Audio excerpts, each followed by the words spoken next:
You're listening to the Badger State Ball Podcast with Prep Baseball Wisconsin, breaking down the top high school prospects and featuring all things college baseball recruiting in a changing world. Hosted by Vinny Rotino, Josh Fields, and Andy Sroka, this is Badger State Ball. All right, what's up, guys? Welcome back to another episode of Badger State Ball Podcast. We have a pretty busy episode here, guys. We just are coming off a huge weekend. I don't know. We saw, like 150-plus players. I don't even know what it was exactly, but took us all the way up to Wausau and then back down to Waukesha for the West Milwaukee ID. So got to cover a ton of ground. Saw a lot of really, really good players along the way. So we'll kind of get right into it, but you're joined by me, Andy Sroka. We got Josh Fields, Vinny Rotino, Nick DiBenedetto with us. I myself was not actually at the Wausau event, but I was there the following day in Waukesha. So Josh and Vinny will kind of take the lead on breaking down Wausau for us, but then we'll get into the West Milwaukee event the following day, which was absolutely loaded, over 100 players there. And I think there's a ton to talk about there. So a little bit of a smaller event in Wausau, but like last year, it was really eye-opening just to get a couple looks at players we'd never seen before, which is always super exciting. Maybe not quite the case this year because some of the standouts, I think, were players we had seen in the past, but some players nonetheless that made some pretty massive leaps. I think there are a lot of ways to start with this, but like Fields, I know you and I were just trading some text messages back and forth on Cade Hyman from Oshkosh West, but since you were there in person to kind of see it, do you want to talk a little bit about him? Just a right-handed pitcher that now all of a sudden feels like he looks, I don't know, he could have some pretty, high-powered stuff out of a bullpen or rotation even. Yeah, bullpen or rotation, it just depends how much the strikes is, which, I think we're going to be wanting to, track down Cade Hyman this spring, just from the performance he just had. But, yeah, it was really, the stuff was really, really ticked up throughout that pen. The fastball averaged about 88 miles an hour, got up to 90 with huge carry. I think it was over 18 inches of carry. And then both of his secondaries that he spun, just looked like they're going to work in game. It was a sharp two-plane slider, and then it was a firm fading changeup that, with that fading action to pair off that carry action off the fastball, it's gonna really play well if he can sequence that together. So, just a really, really really stuffy look for Cade Hyman. Yeah. I'm expecting to see it miss a lot of bats. Yeah, go ahead, Vinny. Well, I was just gonna say, and then I was on the mound, and it was like a nasty slider. It was just like spinning a ton. I think up to 2,600 RPMs. Yeah, 2,700 RPMs. Yeah. Guys standing behind me were like gasping, like every time he snapped one of these things off. And so was I, quite frankly. It was like sharp. It was late. It was nasty. And he commanded it too. And then he's got a changeup. He's kind of like a little deceptive delivery to it. And kind of gets on the inside of the baseball and pronates well through the changeup. And it had a ton of fading action late. I got a really good comp for him, so you guys are going to want to look this up because it's like a perfect comp. But Trevor Gott, so looks like it, throws like him a little bit. Really athletic. It's super athletic kid in Cade Hyman too. So that's kind of like the Trevor Gott comparison. Like not a huge body, like 6 foot, 185 pounds, but super twitchy. And Fields had it right. A really stuffy look from Cade Hyman. Yeah, and I was trying to think too. He might have had, just based on metrics here, because you guys saw it. But even combining this event with the West Milwaukee event, just metrically, it looks like it was maybe the best breaking ball of the weekend, potentially. So, we can kind of dig into that a little bit more. But that's saying something just because that West Milwaukee event was so good. But the fact that Hyman's slider might be the best secondary pitch we saw of the weekend, or at least up in that mix, is saying something, too. Along the same lines, this is a player, Vinny, that I remember you flagged last year. I think he was at Eau Claire last year. But Sam Bresna, from Chippewa Falls, you loved him last year, and then to see him kind of make some gains this year, up to 85. But I don't know if this was your mound too, but it looks like he definitely took a leap this offseason. I could join in, or I can contribute here first on, is it Bresina or Brazina. Yeah, I forgot to ask. I didn't ask him at state games, but sorry, Sam. No, yeah. Sorry, we're butchering your name a little bit, Sam. But just, I love this player because, yes, the stuff, yes, the left-handedness, yes, the projection to the body. If he gains just a little bit of weight, I mean, he's going to be throwing well over 90 miles per hour. I mean, he checked in at 6 foot and believe it or not, 137.6 pounds, right? So, and he's up to 85 miles per hour. So, so, yes, I love all that, but the kid, what a tremendous kid, and you could tell this kid loves to play. Nothing but smiles around the baseball diamond and around the bullpen. I mean, showed up. He's the first one there, one of the first ones there, and he was a PO, so he didn't actually even need to throw until the end of the event, although it was a quick event, perfectly efficient event that we ran. Thanks, Fields. Thanks, Stefan Haylock. But, no, just a great look from Sam again. And he wore the number 0, which I think was like perfectly fitting for him, too, because he's left-handed, a little funky delivery, and just has this great, a little bit quirky personality to him. Just a really good look from Sam again. This really ultra quick arm. I mean, just I noticed that. Like he's gonna throw cheese at some point. It's just a matter of time when he gets a little bit stronger and puts on a little weight. Just love this player. Yeah. And then sticking on the mound, two former future gamers from last year that I think totally deserve a little bit more attention. So we've talked about them plenty in the past, but kind of getting some new revised looks at these two. Mark Sousa from Hudson and Drew Stepbacher. Sousa's still uncommitted. Stepbacher committed at Central Michigan. But, there's a reason why these two guys are the top two of the top-ranked left-handed pitchers in the state's 2027 class. But getting this revised look at Sousa up to 89.2, 6'4", 191 now. I think that he probably grew a couple inches, I don't know, over the offseason, something like that. And then Stepbacher, it sounds like he took just a major step forward. But either one of you guys want to just take the lead on Sousa or Stepbacher? Go ahead, Josh. Yeah, I'll start on Drew Stepbacher. I mean, another one of these guys where, all of us have had great interactions with him as a kid. Like, just one of the nicest human beings we came across from that last year's Future Games team. But yeah, it's a really super funky, deceptive low slot with crossfire delivery. Up to 89 with two secondaries. These secondaries can really play off of each other. There's almost 40 inches of separation, like horizontally off of each other, and playing off of that low slot, like the slider is gonna really sweeps across the hitting zone. And I think this changeup could really be a pitch. It averages below negative IVB and 21 inches of run. Like, I think this is a pitch that you could rely on right now in game against righties and lefties, and the slider's not that far away from that either. 100% agreed.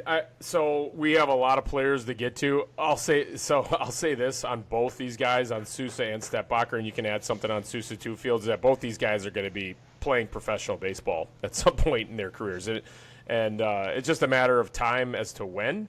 And if they, we all know how the draft works out of high school. Like, there's a number involved and all that. But, like, we don't usually say that about guys in the, a year away. Typically, we don't. Especially guys that, both are a little bit lower ranked in the class of 2027. They just have super high, they're high ceiling guys, super high interest guys. Both these guys are going to continue for the stuff to tick up, and they're both left-handed, and it's clean, and it's just a really good look on the left-handed side of the mound for both these kids. Yeah, Mark showed up a lot heavier. There's strikes in the past, and we've always liked the stuff. So sky high ceiling for both of them. Yeah, they kind of both do it a little bit differently, but they're really fun to watch. We've always liked Sousa. It's always been really clean. Stepbacher has had maybe the better stuff, I guess, pure stuff. Just he can spin, and he kind of showed that, like Fields was mentioning, the changeup too. So it's just going to be fun to continue to watch those guys progress. But this was an awesome step forward over the weekend on Saturday. But we'll talk positionally here from Wausau. I guess the headliner, Fields is a player we've liked historically from DC Everest. He is a sophomore, Ty Rohde. But do you want to talk about getting this up-close look at Ty?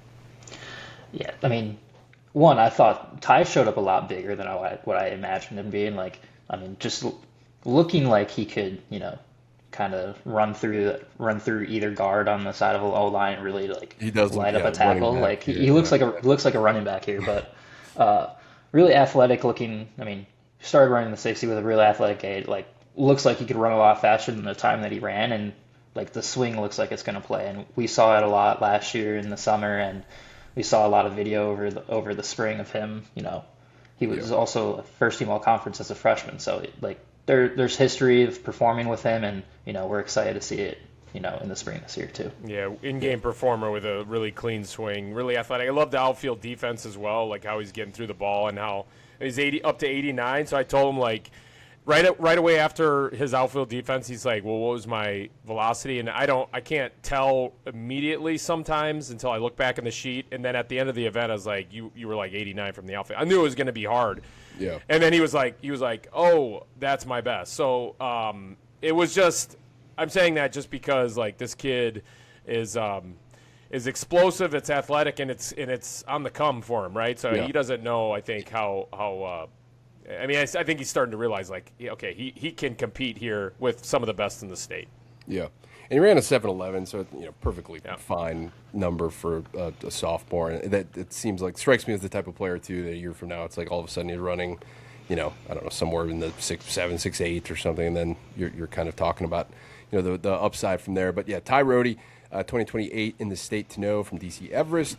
And then any other guys here to mention that you guys, just for this podcast, we've already published the quick hits, I guess I should say, from the Wausau Preseason ID.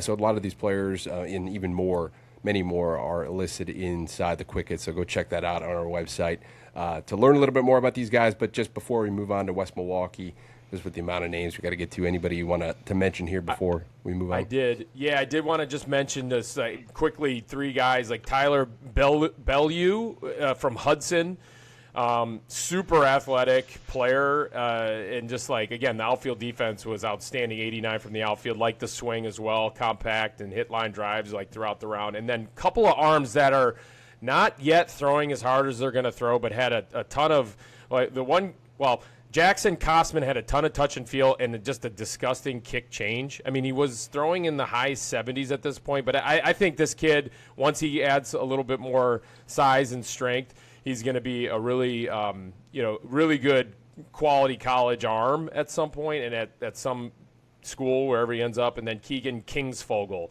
He's got a little bit of a higher ceiling. I think he's going to throw in the upper 80s at some point in his life or in his career, because there's just a lot to like about the delivery and how loose the arm is, and then he's going to add some size and some strength to that frame as well. Yeah, Kinsvogel was spinning it too, it looks like.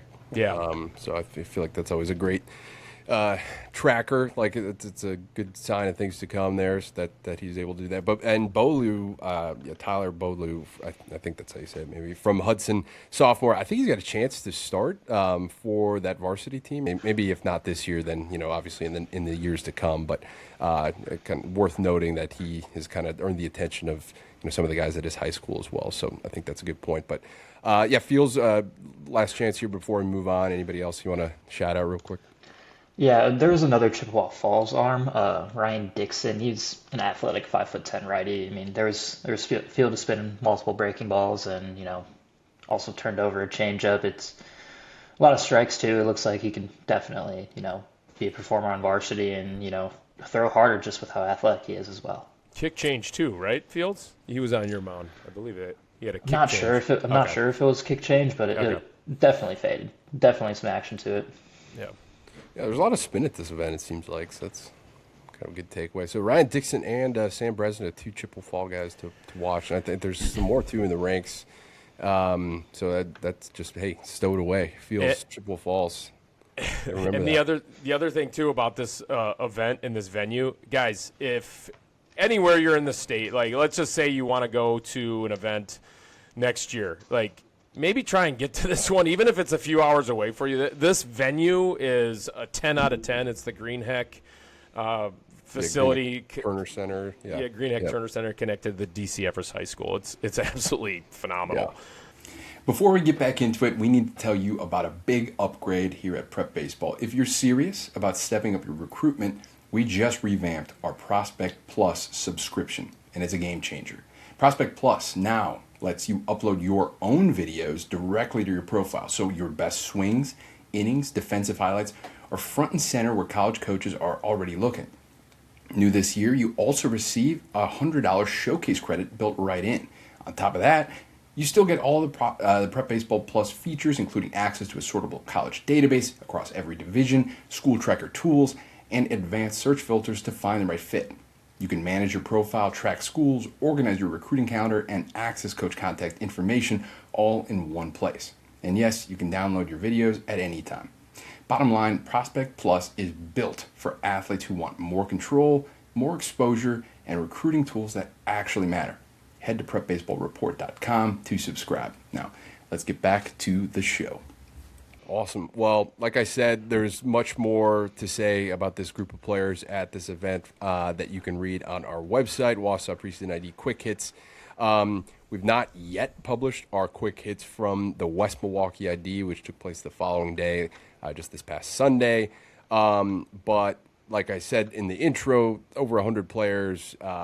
This is always, last year it was just kind of a ridiculous event because I think we had like 3 or 4 like 6'5" runners or below at this event last year, something like just kind of crazy. Maybe not quite the same level of like athlete this year because I don't know if that'll ever happen again. But with that being said, it was still quite stacked. And then like just leading off, I guess there's a lot of different ways to go with this, but the top of our 2027 class rankings, not number one, but a case to be made that maybe number one is like in his future, at least at some point. Cooper Shafkin from Oconomowoc, Louisville commit. We've talked about him before just because he's young for the class and he's always been, one of the best, maybe the best pound for pound hitter in the class, like unfazed by velocity or whoever he's facing. But Vinny, if maybe you take the lead on just elaborating about the kind of performance that Shafkin put together here on Sunday. I was kind of blown away, to be honest. So in the past when I've seen Cooper, really, really have liked him. I mean, that is kind of reflected in where he's been in the rankings. I mean, we've kind of always agreed he's a consensus top 3 player in the state in this class of 2027. And so I just, not that I had questions whether or not he could stick at third base. You just, in the back of your mind, you're like, okay, is he going to hit bombs and move over to first? I think it's like a slam dunk, going to stay at third base type of – I mean, this is an athlete. I mean, he ran a 6.75, and there's reports – and I know we can't really go by this, obviously, unless we see it in an event, but, reports of him running in the 6.6 range from this kind of a frame. And he looked like he got stronger. It looked like he trimmed up a little bit, and he was moving so exceptionally well in the defensive look. Obviously, we take everything at shortstop, but he's going to play third base in college. He's going to play pro ball as well. I think he really is. And then the swing was just so – it's always been impressive, but I think this swing and this look at this swing, Josh, and you can back me up on this, it was just even cleaner and more ability to find the barrel every single swing. And it was, 106 off the bat, an event best. Hitting rockets to all fields. It's an all fields approach. It really is. He can hit rockets as deep and as far and as hard to the right side of the field as he can to the pull side. Was really just kind of blown away by this performance. And, yeah, I agree. Potentially, is he going to take over the top spot?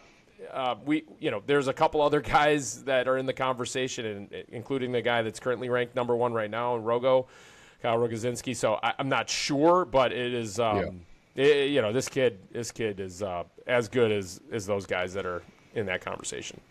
Yeah, and we've talked about, like, with these 27s, I think at the top of the class, there's a larger group of players that's, like, bucketed together versus, like, some of these other classes that we've had just historically.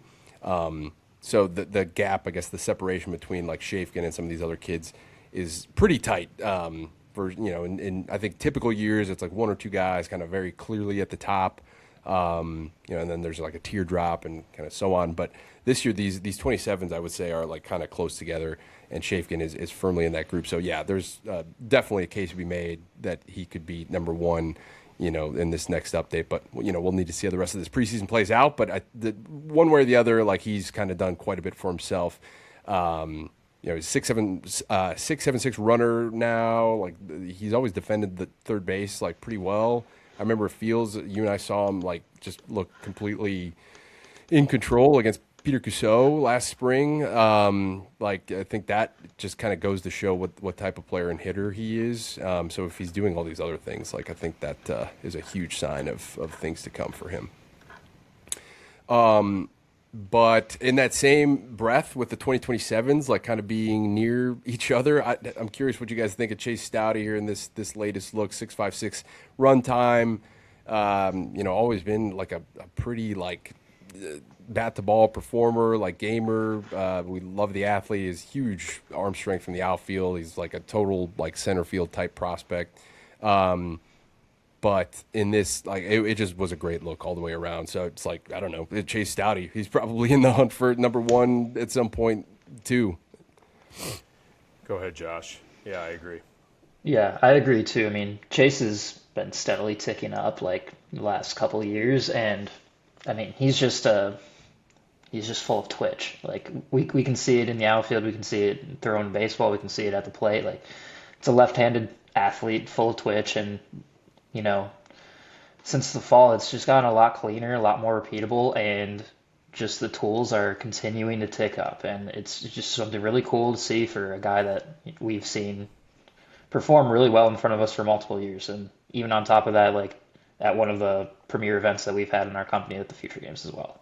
Yep. You were thinking, like, this kid, has he maxed out? You never really thinking, was he maxed out, but is he gonna get into that elite speed? I mean, he was a 6.86 runner. That's the best we've seen him at. This is 6.56 and 93 from the outfield. So, like, he just keeps getting, like Field said, just the tools keep getting better, and then the exit velocity's really ticked up. So he put on some weight, got stronger, and yeah, man, this is he's a kid that's going to be probably known on the national level. I know he's ranked nationally now, but he's gonna keep shooting up that board for sure. Yeah, 94.9 average exit speed, 98 max. I think that always helps too. To, like, that tight gap in between max and average kind of goes to show, like, the level of consistency the barrel he's making. Along the same lines, Shafkin was 98 and 106 max. Like, that's a pretty tight gap too. Like, you don't see 98 mile averages too often. So those two guys definitely did well for themselves on Sunday. Nick, I'll involve you here because you were on Chase Wolter's mound. I was kind of right there with you. I think Wolter's, like, got just this massive ceiling in my opinion. It's like an elite fastball for me, but. You want to talk a little bit about Wolter, kind of getting your firsthand look at him this past Sunday?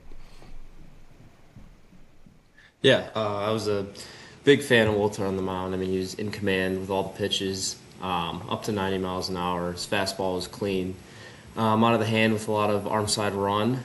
He flashed a sharp breaking slider as well as a heavy horizontal moving changeup. And I mean, the feel for all the pitches and I was a big fan of the changeup too. It had 13 inches of arm side run with some medium RPMs. It was around like 1,400, but I think he's got a lot of upside and he's got a really effective 3-pitch mix. But big fan of him on the mound.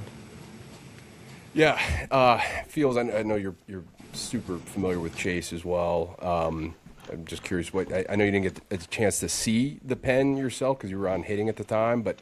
Just looking at the metrics, like, is this about what you expected? I personally, I was like up to 90. This is like he's kind of just like really accessing. I feel like the pitching side of things, like as he really starts to work at it this offseason. But I feel like there were some major gains here. But I'm curious what you saw as well. Yeah, former 3-sport athlete, and he's still another high-end athlete, I believe, and still in football. But the fastball average velo ticked up from the Future Games. I mean, he's now sitting 88, and even back in the Future Games, there was some huge carry action. Now, like, he's added some more depth to that changeup. It's averaging, what did I see? Averaging negative 2.2 inches of IVB. So there's 20 inches of separation between his fastball and changeup. On top of, his third pitch, his slider is already a swing and miss option for him that he's used in the past. He's pretty confident in. So. Man, I could be really high on Chase Wolter, and like I think that he's just scratching the surface of what he's got in the tank here. Yeah, I'm a big fan of this kid too, and it's just watching the Twitter videos, like more of the same, but then just the stuff was just ticked up a little bit. Just really impressed. Yeah, he just the fastball to me. I mean, it was we talked about it after the future games, but like it was one that was missing a ton of bats down there against some really really elite competition. That Illinois team he faced was really good. He got a ton of swing and miss with just the fastball. These secondaries are coming along. Again, we like the athlete, the competitor, all these things checking the boxes. Whitefish Bay is going to be really fun to watch this year. He's going to kind of lead the charge there, I think.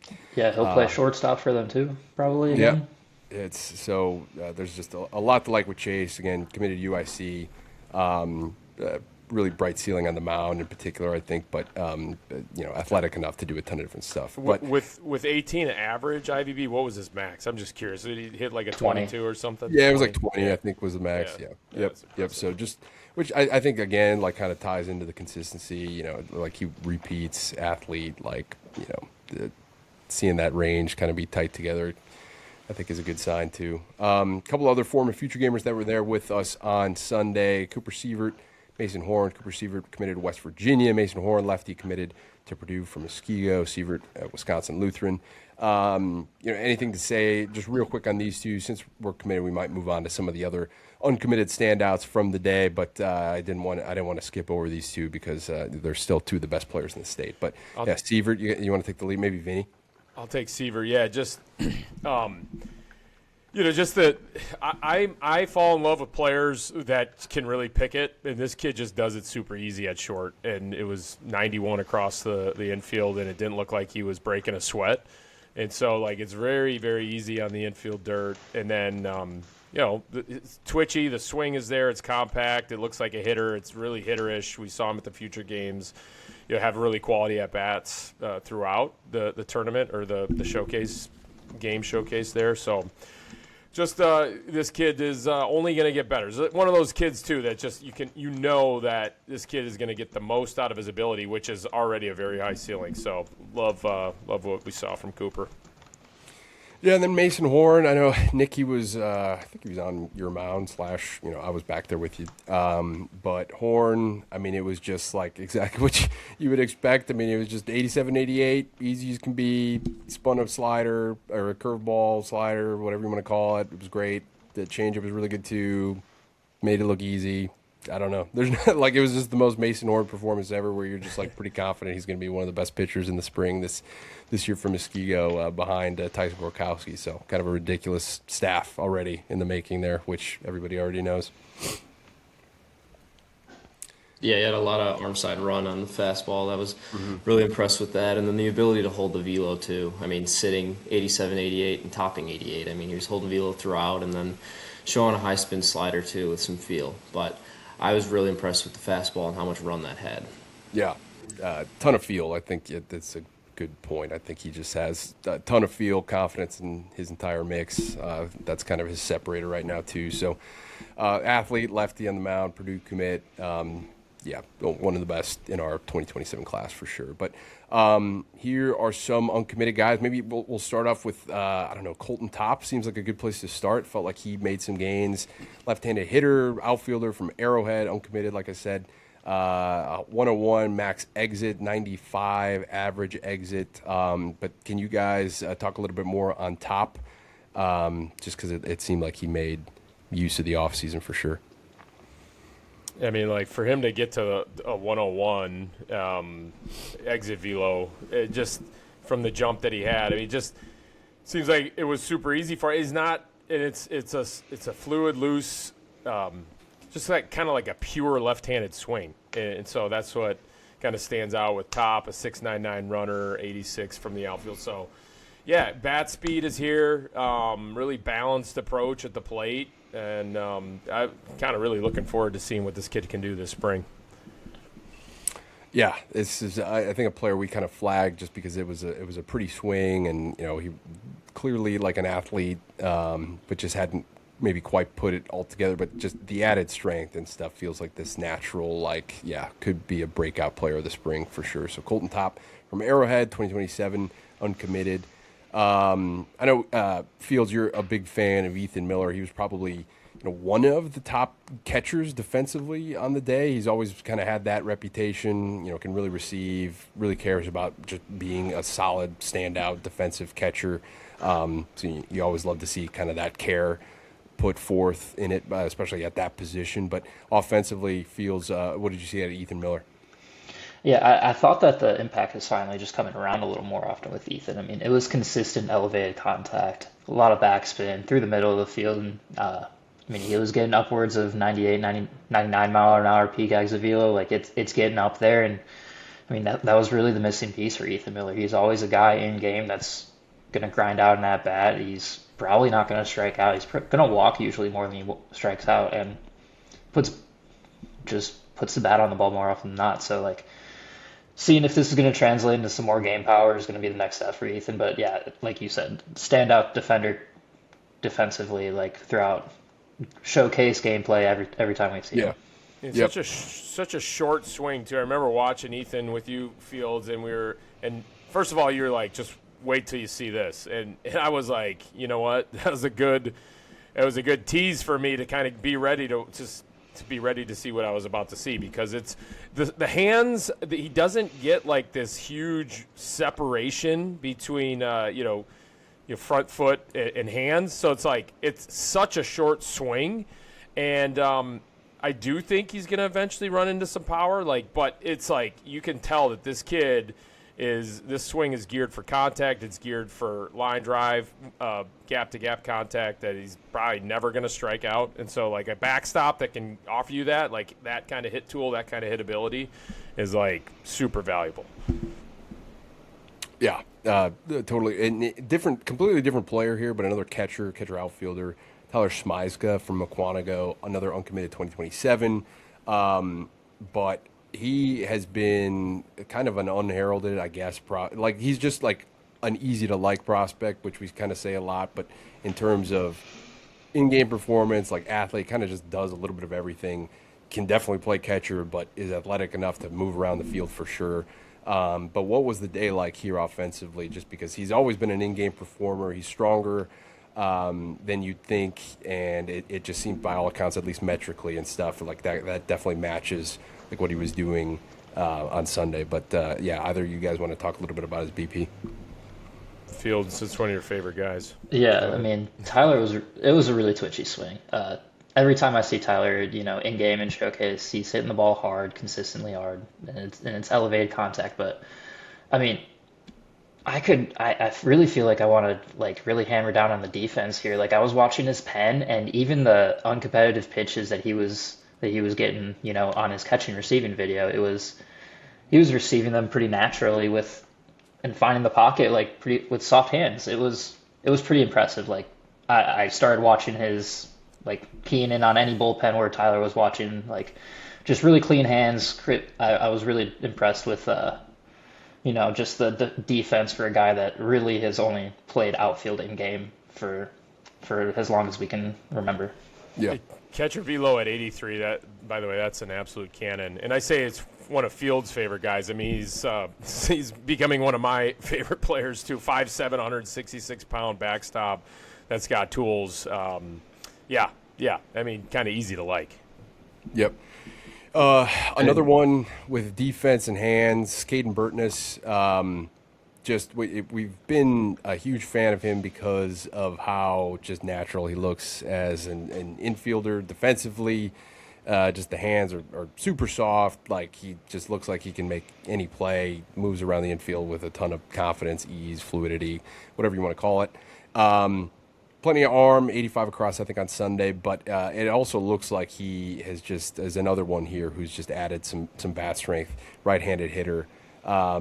What did you guys see on Sunday out of Caden offensively? Up to 90s. Go ahead, Fields. Go ahead, Josh. Yeah, like you said, a lot more bat strength. Up to 97. A guy that you, me, and Tyler Defaball and some pretty abbreviated looks have really liked Caden Burtness in the past, and just the added strength, and even he ticked up athletically too. He's running a 6.86 now, and with the actions that we've seen in the infield, I wouldn't say that they don't play at short now either. Yeah, totally. I mean, he has the hands and for a shortstop, and I think he was playing third base for Milwaukee last year. Just at least when we saw him, at least a couple times. But yeah, seems like the perfect time to slide over. I know they'll be young this year, so he would be a perfect, like, stable, reliable shortstop. I think that could completely shift over there and look like one of the best shortstops defensively in the state anyway, uncommitted as well. Yeah, a little bit of a, you can tell that he's going to get bigger and stronger too. A little bit of a, I'm not saying this disparagingly, just, in the face, he looks like he is yet to mature, so he's going to get bigger and stronger. And so such a pretty swing from a 5'7", 170 pounds. So he's got plenty of strength, but he's going to get bigger and stronger. And once he does, he may be a real name to know in the state. Yeah, 100%. Always looking for guys that can defend like him. So Caden Burtness, I don't think he'll be a popular name as a junior in the state this spring and summer. Another junior from Elkhorn, Carson Lysat. On the mound, he just had like some of the best raw stuff, and he was around the zone a lot in this pen. Uncommitted, a little undersized, I guess, but it's a really live arm. He's up to 88. It's clean. He can spin a ton. He had some of the best spin on the weekend. High spin curveball, averaged just over 2,600 RPM. It was sharp, like 12.6 downer, and slider was more the same. I think he averaged even over 2,700 on the slider, up to 28.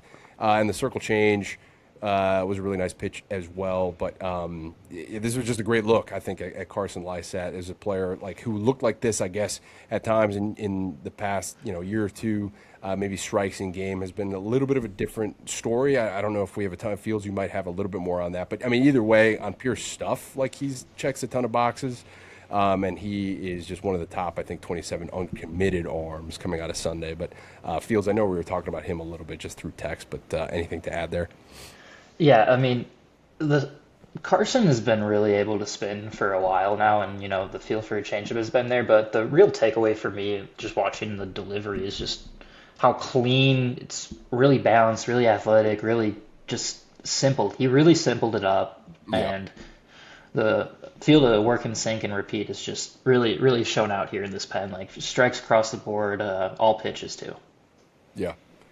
Yeah, early separation here and just getting to that power position on time, like every time now. So, I mean, nasty curveball. I'm just watching.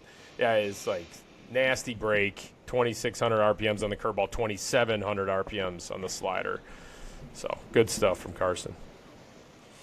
Trying to think if there were any other 27s we want to shout out here before we move on to the 2028s, 2029s.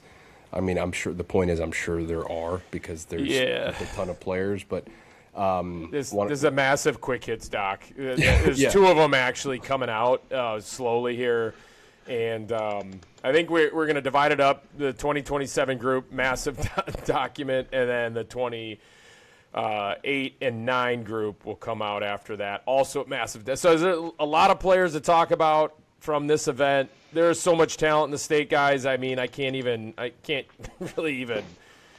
over it because it just comes out of the woodwork, right? So, just read those docs when they come out. A lot of good players. We'll pump our chest with that as soon as we get these things out, and you could just stay tuned on it, I think. But with the 28, so, I mean, we can go a ton of different directions here. I don't know, I guess the first name to me that jumps out on the 2028 board, Jacob Madlung, felt like he really turned some corners here. I mean, this is a player from the state games that we really liked. We ranked kind of aggressively, I guess you could say. Just because for being, I don't even have his height listed here, but I think he's 6'4", kind of lean, lanky, but he moves really, really well, at third base, defensively, which I feel like is just a great sign of an athlete that can move that well at his age. Usually, I think players that size are a little bit more uncoordinated, kind of new to those levers, figuring things out, but not Madlung. I think he moves really, really fluidly for a player that size and height. Offensively, it's an easy swing. It seemed like it looked really, really good on Sunday, and then on the mound too, where he's got a ton of potential, as you might expect for a player that size and height and athlete. He was up to 88 sitting like 84, 87, but like the secondaries look good too. But I don't know. Feel free, Fields, Vinny, just take it away here offensively anyway on Jacob, because I think that's kind of the turning point for him. For me, Madlong was just like kind of really separated himself. I mean, just he's a monster and he's an athlete at the same time, and then just getting over 100 mile per hour with the exit velocities from that swing, and he's gonna be one of these guys where it's just like, okay, where is he in the batting order? And the other team is going to be like, okay, we got to make sure no one's on base when this kid's up, because he's going to hit absolute tanks, and it's going to happen this year. So this is, and then defensively it was solid as well in the infield. So I can't speak to the work on the mound, but really, really impressed with Jacob Madlung after this look on Sunday. Yep, we were actually on the mound, right? I think it was me and you, Nick. But, I mean, not a ton to add, to be honest, on the mound. Like I had mentioned, like he was up to 88, which I think was – I don't know if that was like a PR or anything, but it seemed like it was at least close to it just after talking to him briefly. The spin was good. Like I think maybe the secondaries could – like there's a little bit of work to do. But with that being said, it's like the changeup was, I think, really good.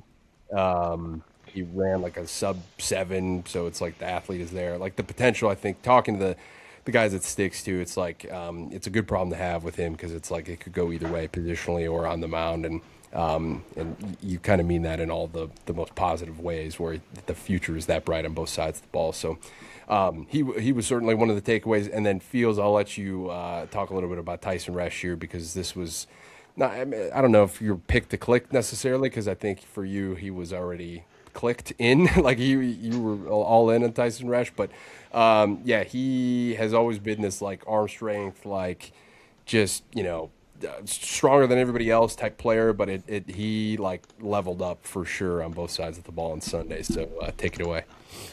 Yeah, I mean, I really came away impressed this fall with Tyson Resch, just with the decisions he was making at the plate against some really advanced competition, but just getting a relook at the tools here, man, this is an explosive athlete. 101, 102 mile an hour EVs.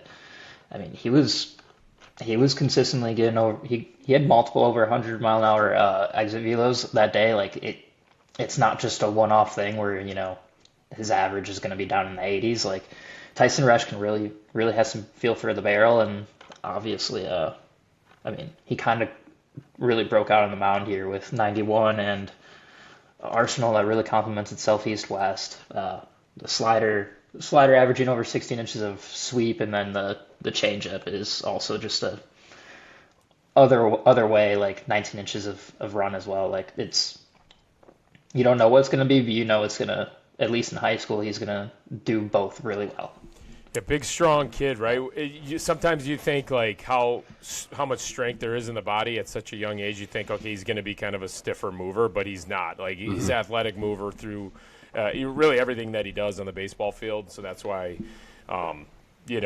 usually that because of that, he will continue to get better, and it just translates to in-game performance as well.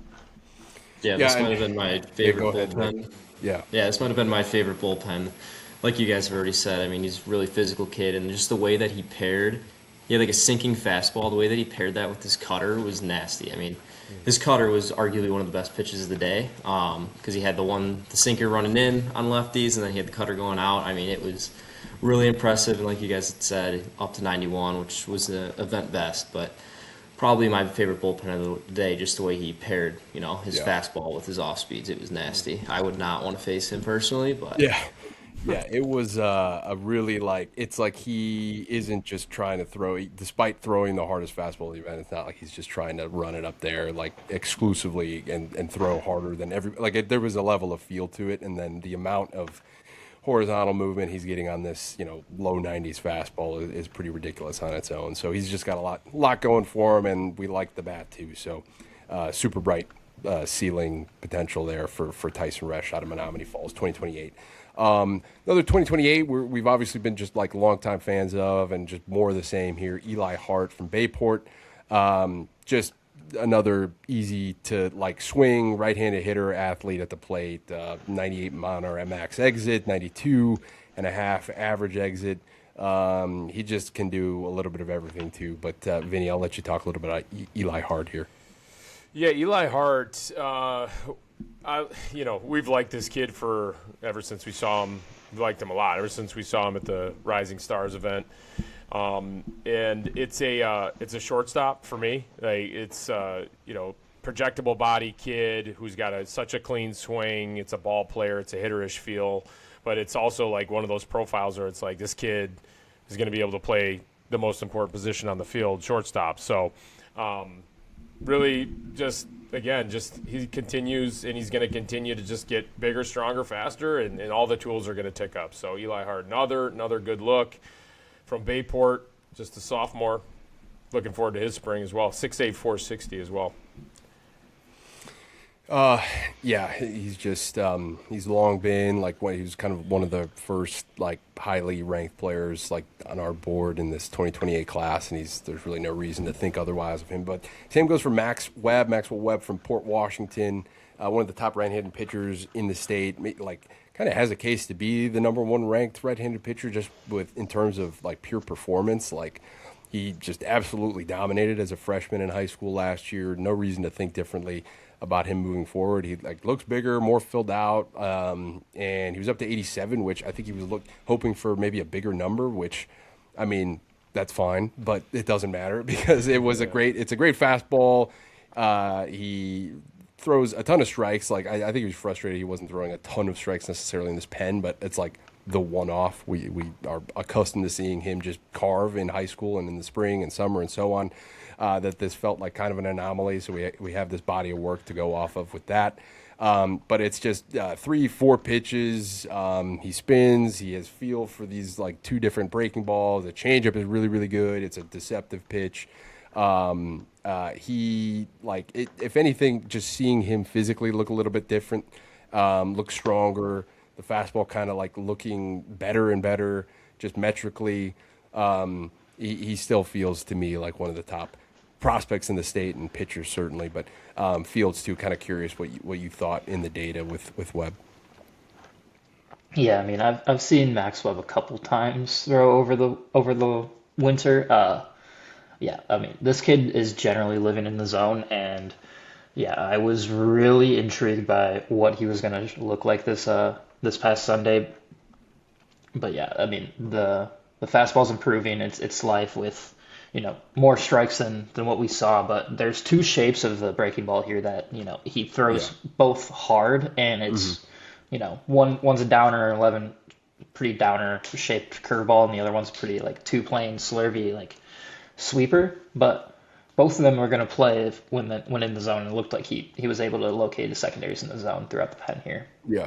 Yeah, I think that's totally a separator for like kids this age that are able to throw like two different breaking balls with conviction. Like, yeah, I think that is something that you don't come across too often, which is something that Webb is particularly good at. But yeah, Vinny, did I cut you off there? I was just gonna say, long levered kid that still has plenty of room in the frame. Is like, and he's up to 87, jumped up from 83 last time we saw him last year. So it's like, I mean, is he going to be a 95 guy at some point? Probably. Like, it's just like that's what these kids look like that throw 95 by the time they're seniors in high school or freshmen in college. They look like this right now. So, I mean, it's exactly the trajectory he's on. Yeah. Another 2028, just happy to see him back healthy, swinging the bat again. Max Egan from Whitefish Bay, yet another Whitefish Bay, just another case to be made here about watching them this spring. But Max Egan, right-handed hitter, outfielder, third baseman. I don't think he took defensive reps at this event, just kind of slowly coming back from an injury. But offensively anyway, do you guys want to talk about kind of the progressions he's made, just kind of getting back into the swing of things, literally? It seemed as if, it's still like a pretty swing and one that really projects. Just so quiet at the plate. His head doesn't move, and it's like he's a little bit, just kind of like stays centered in his load and in his kind of like approach to the hitting position and get to that launch position. Is like such a quiet approach, compact, short, really quick hands, and just like peppers balls back through the middle. Yeah, and as he continues to get he had the shoulder thing, I believe, right? Is that right, Fields? Yep. Yeah. So the shoulder. So as he continues to get healthy, everything's just gonna, all the metrics are just gonna continue to tick up. Some other 2028s here. Henry Batenk. I hadn't seen him myself in person. He was up to 87 with a hard-running fastball. He had some secondaries, too, from Wausau East that I feel like deserves a ton of attention kind of moving forward here. Just felt like a high upside arm to watch. It felt like the Sticks guys that were just kind of checking in on the pen, too, were really interested in his progression, just kind of high on him, too, as a player. Fields, did you say something? Sorry. No. Yeah, but he was one for sure to check out. Here are some other 28s. I just want to make sure we're going to forget somebody. I'm positive, but because there's some 29s that are maybe worthy of talking about here too. An under the radar guy, Callan Myrick, and I don't know whose mound he was on, but left-handed arm. But two-way guy, really a clean mover, and this kid is a baseball rat, and just loves it. And he's going to be a good one once he adds. Yeah, and then saving the number one here, I guess, for last, Brain Pachoka from Aquanago catcher.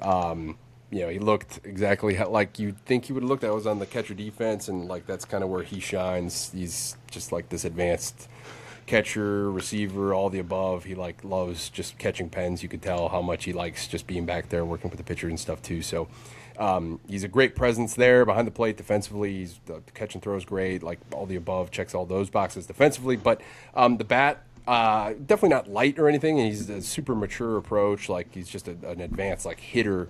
But curious just physically how things progress. So if you guys want to talk a little bit about what you saw about from him in batting practice, I think that'd be a good thing to know for the future. I mean, this is as clean as it gets. Offensively, just a balanced approach, gets really good separation. Love that little hand trigger that he's got. It's that little hitterish feel to it, right? As he gets to the hitting position. This kid's going to hit. He's going to mash. He's going to do it this spring. And he got really physical since the last time I saw him. So looks really good. And, the catch and throw is just always going to be there for Braden. Yeah. One thing to note here is that his on his catcher defense, his catcher velo ticked up 5 miles an hour since the state game. So I saw him. He was pretty excited when he was when everyone was cheering him on about throwing 78, and he actually got to 78, so it ticked up 5 miles an hour since August. Yeah, that's a great note, actually. I remember that. Brain Pachoka, there's a reason why we're just super high on him. Just kind of feels like a high floor player. Doesn't mean it does not mean there's a low ceiling. It just means he feels like a very safe. He's going to catch. He loves catching. He's going to be a reliable at bat wherever he is in the lineup, and there's a ton of potential to go there. So Brain Pachoka from Aquanago. Nicky Vitucci, another 2028 we can just touch on briefly because he is one of the top right-hand pitchers in the class in his own right. He was 85-86 with just a completely different type of look. It's a sinking fastball coming out of a lower slot, but he's a taller player. Slurvy slider that he spins a little bit. It's kind of short bite. And then the changeup is a really nice pitch, too. It's one of the better changeups that we saw in attendance. But Nicky Vitucci, another Whitefish Bay prospect to take note of here. And then we can talk about the 29s that you think, or maybe we could even save that for. I think we should touch on, a couple of the top ranked 2029 or the top players at this event, like Colin Peterson, Fields. You and I are both way in, right? This is a real shortstop. It's really clean look defensively, and then the bat was just barreling up balls all over the place. And then the other guy I wanted to talk about for sure, and then we can talk about a couple other, two more, Tyson Carr, kind of the same thing. 97 exit velocity from a freshman, and then man, this kid is going to be – the sky is the limit for Tyson Carr. Really, really kind of like a baseball player type field. I say that kind of that's obvious. These guys are all baseball players. But, when you describe a guy like this guy's a ball player, that's what Tyson Carr feels like. Same thing with Colin Peterson and Emmett Dargatz. Yeah. big guy that hits. So he's going to hit probably first base corner guy for sure, but really high end offensive profile for me. Those are the three guys I wanted to touch on the 29 class. I don't know if you kind of want to go that way in terms of talking about the 29s. If you guys want to just touch on a couple of guys that were interesting to you. Yeah, feels any other 29s. I actually there were a couple 27s that we left off that I want to make sure we just briefly bring up. But feels any other 29s before we move on? Not anything more. No other players to add, but just like the Colin Peterson swing is like the freshman year version of what we saw from Chase Doughty, like that really clean swing that we're just like, just wait on it. Like that's what we saw basically out of him. Yeah. Well, Colin is what made me think of some 27s that we might have omitted accidentally, because Logan Fields, you want to talk about Logan Peterson, kind of the progression here, because this is, I think, one of the, we left this off accidentally because this is probably one of the bigger takeaways of the day, in my opinion. I mean, I remember watching Logan a couple times last year, and I mean, it's a super flat path with a lot of, like, he just runs out of the box. He's bursting, and I mean, he turned in a Van Best like 6.59 60 time. I did not think he was going to run that fast. And just the twitches really stand out from the event, leaving the event. Definitely a guy that can play the outfield, and we've seen bat to ball really work in game, and it seems like the raw numbers behind the batted ball data is trending upwards as well. Yeah. Was he one of three guys on the top 10 leaderboard for all the events in the entire country from Wisconsin for the 60-yard dash? Did I read that right? Not Super 60, notwithstanding, right? It was for preseason ID events. PIDs, okay. But I mean, that's still a huge net. Yeah, it's Chase Doughty ran like one of the top 3 or something, top 4. Yeah. Logan Peterson was on there as well. Yep, Logan Peterson was on there, and so was Dylan Hurling from Franklin. Pretty crazy that Wisconsin's always bringing the heat with that stuff in the preseason. Another guy, too, that was all over these leaderboards, and I'm just kind of curious from your guys' perspective, was the Alex Mishna from New Berlin Eisenhower, 2027 uncommitted, but just kind of found himself at the top or near the top of everything he participated in. But what was the deal here with Mishna? Fields, take it away on Alex. Yeah, Mishna just super athletic, super physical left-handed hitter. I remember the round from this past Milwaukee Summer ID, and it was like night and day. Like, I was watching a different hitter. It was super balanced, super simple, super clean. The barrel accuracy was just throughout the round. He was just on the barrel. Fast hands, fast bat, and like we were saying, the twitch and the impact off the bat was just stand out from even, we saw him 6 to 8 months ago. Yeah, I mean, just super. Just the thing that stood out is like, man, this kid's hands are just strong. The ball just rockets off of his bat, jumps off his bat. So like grip strength was like 161. So that jumped up. So you got a little bit more physical, just a strong kid, strong hands. Make sure you guys are doing your. My dad used to make me do those forearm exercises. So make sure. Yeah, that's like the most dad thing ever. My dad used to do that too. I don't know. He would sit there on the couch and watch TV and do the grip strength thing. I was like, take it easy, Dad. But yeah, clearly Alex has been doing it too. Yeah. And then I didn't get to see his round. I don't think I might have seen it from afar. I was looking for it, but Kellen Pluis from East Troy, left-handed hitter. I'm just curious what it looked like from your guys' perspective, because metrically anyway, it was really, really good. Like I said, left-handed hitter, 100-mile-an-hour max exit, 94-mile-an-hour average. He was 87 across the infield, but I didn't get to see many of these things because I was doing the complete opposite of all of these drills or portions of the event. But if you could fill me in here, Kellen Pluis, 2027 from East Troy. It's kind of the same as Michna in terms of the strength in the hands. The ball is just jumping off the bat, super clean, loose, fluid, that pure left-handed swing. That's what I was looking at with Pluis. I know we have him ranked, but I got to imagine, after this performance, Josh and Andy and Nick, he's going to probably be, probably going to adjust that a little bit. Yeah, it looks like he could fit in the middle of the order at a lot of colleges at the next level. So Yeah.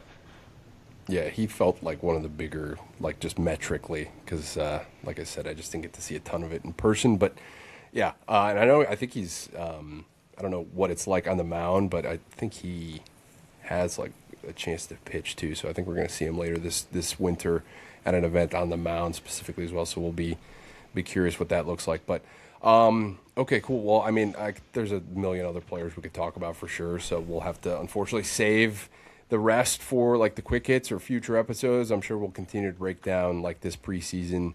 You know, once we end our preseason, I'm sure we'll kind of have like an all-encompassing episode that kind of breaks down the highlights from the entire winter as a whole. But this Sunday we are in Green Bay for the massive Green Bay Preseason ID event in De Pere at the ISA facility up there. Really excited about it. Should be a big day, long day. It's a huge. Every time I look, like it seems like we get one or two more registrations for it, Vinny. So I don't know if that's stressing you out. I think we closed it because it's a massive number now. Yeah. 120 players are going to be there. If you guys are listening to this podcast and you already have attended a showcase, maybe you guys just want to come just to cheer us on and give us a little good vibes, moral support. You know, maybe you're from the upper northwest corner of the state and you just want to, just give us a little good vibes, good energy. We could use it, yeah, on a day like it's going to be a long one in Green Bay, but no, it's always fun to go up there for that one. I haven't been to Green Bay in a little while because usually it runs on the same day as some other events, but it doesn't this year, so I'll be there. I'll be at the ISA facility. So Andy, you've been missing out on some great events past years. That's what I'm saying. Yeah. We're looking forward to it. The guys up at ISA, first of all, let me just say, the guys at GRB Sticks, just a phenomenal staff and so accommodating always in using their facilities. So just kudos to Sean Smith, Eric Semmelhack, and everybody else, Trevor Schwecke. And then more of the same at ISA. It's going to be the same thing with Jason Burke and Eric Cordier and that group as well, helping us out. So looking forward to it for sure.